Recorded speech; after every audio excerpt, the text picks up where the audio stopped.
Assalamu alaikum wa rahmatullahi wa barakatuh. Welcome to a new video on the Proofs of Prophethood series.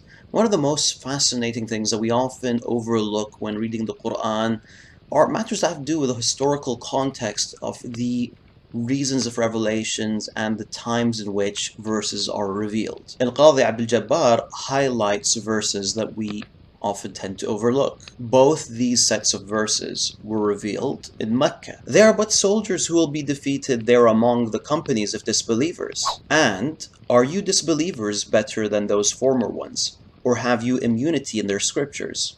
Or do they say, we are an assembly supporting each other? Their assembly will be defeated, and they will turn their backs in retreat. Now keep in mind, both of these sets of verses were revealed in Mecca when the Muslims were at their weakest state. Now think about it. These verses are speaking about war. They're speaking about gatherings of armies and troops. I mean, what army? The Prophet peace be upon him didn't have an army. He didn't have a force. He was at his weakest state. He was oppressed. His people were oppressed. They were at the mercy of the Meccans.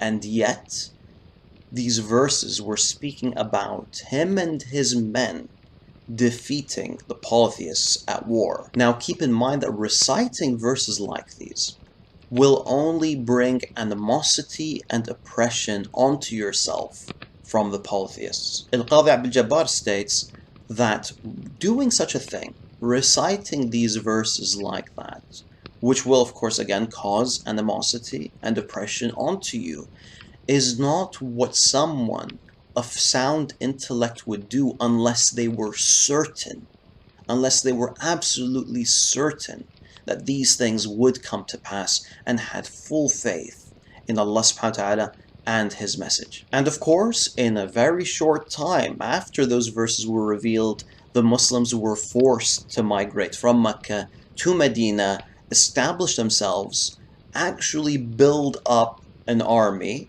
and even though they were vastly outnumbered, they were actually able to defeat the polytheists against all odds. And that's all I have for today. I'll see you guys in the next one. Assalamu alaikum wa rahmatullahi wa barakatuh.